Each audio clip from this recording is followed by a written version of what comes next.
Satu penemuan terbaru dalam bidang kajian barah. Sebuah pasukan pengkaji diketuai Universiti Nasional Singapura atau UNS menemui sifat altruisma atau sedia berkorban dalam sel barah. Ini berlaku apabila sel-sel barah berinteraksi dengan sel-sel lain supaya mampu melawan ubat rawatan walaupun mengorbankan dirinya.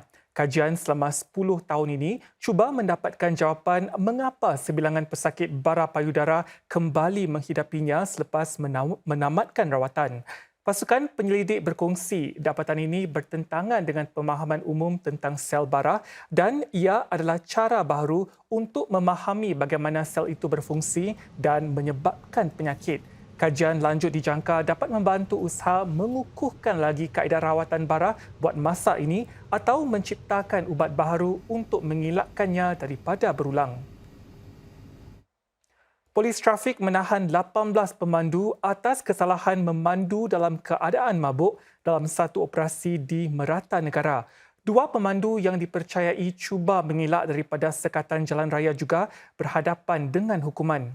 Kesemuanya 56 pemandu diuji untuk pengambilan alkohol. Hasil ujian salah seorang pesalah mencatatkan jumlah alkohol lebih seganda daripada had yang dibenarkan. Seorang lagi pemandu ditahan kerana gagal lakukan ujian alat pernafasan. Pesalah boleh didenda sehingga $10,000 atau dipenjara sehingga 12 bulan atau kedua-duanya sekali. Saudara, sepanjang hampir 2 dekad, dana pendidikan Harun Ghani sudah mengagihkan sekitar $740,000 untuk bantu pendidikan lebih 4,000 pelajar daripada keluarga pesalah dan bekas pesalah dada. Ini termasuk penerima bantuan tahun ini yang diraikan dalam satu majlis khas pagi tadi.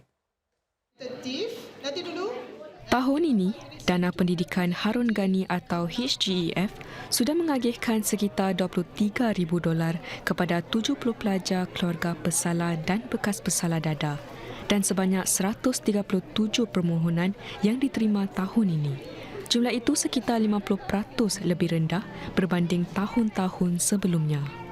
Tahun ini saya ada perasan bahawa mungkin ada kurang sikit lah, tak banyak, sedikit saja. Pada saya ini mungkin sebabnya kerana tahun ini adalah tahun pertama HGF menjemput permohonan melalui online. Dan mungkin ada keluarga-keluarga yang masih takut atau tidak pandai menggunakan aplikasi online dan itu telah menyebabkan nombor aplikasi kita berkurangan tahun ini.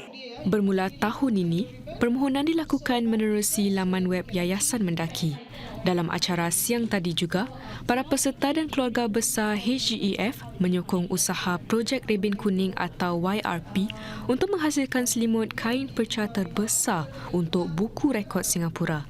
Ini bersempena ulang tahun YRP yang ke-20 tahun depan. Mereka turut disertai Menteri Negara Ehwal Dalam Negeri Merangkap Pembangunan Negara Dr. Muhammad Faisal Ibrahim.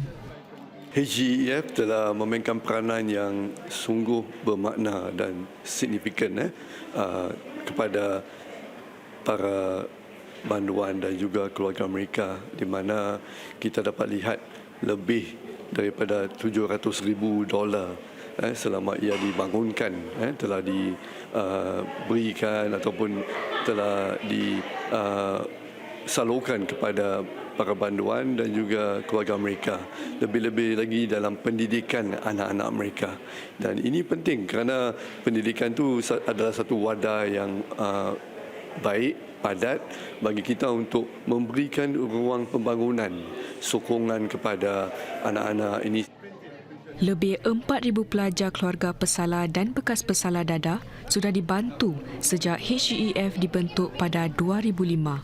Para penerima bantuan juga menyambut baik dan menghargai usaha murni HGEF. Sebenarnya baiklah sebab boleh membantu dalam pelajaran untuk diorang kembali ke sekolah untuk tahun hadapan. Baiklah untuk mereka. Jumlah bantuan bagi setiap peringkat pelajaran juga dinaikkan sebanyak 20% sejak tahun lalu. Kawasan-kawasan kejiranan di merata negara dihias indah sempena musim perayaan Krismas. Tumpuan khusus turut diberi kepada kemampanan dan sifar sisa. Dari snowman yang dibentuk menggunakan bola-bola yoga dan kotak styrofoam hingga ke pokok Krismas yang diperbuat daripada buku-buku. Para penduduk di kejiranan ini menggembling tenaga untuk menyuntik kesegaran kepada ruang warga emas ini. Sementara di Sengkang, sebuah pokok Krismas diperbuat daripada kadbord tisu tandas dan penutup botol turut didirikan. Setinggi 3 meter, ia dinobat sebagai pokok Krismas tertinggi yang diperbuat dari kadbord oleh Buku Rekod Singapura.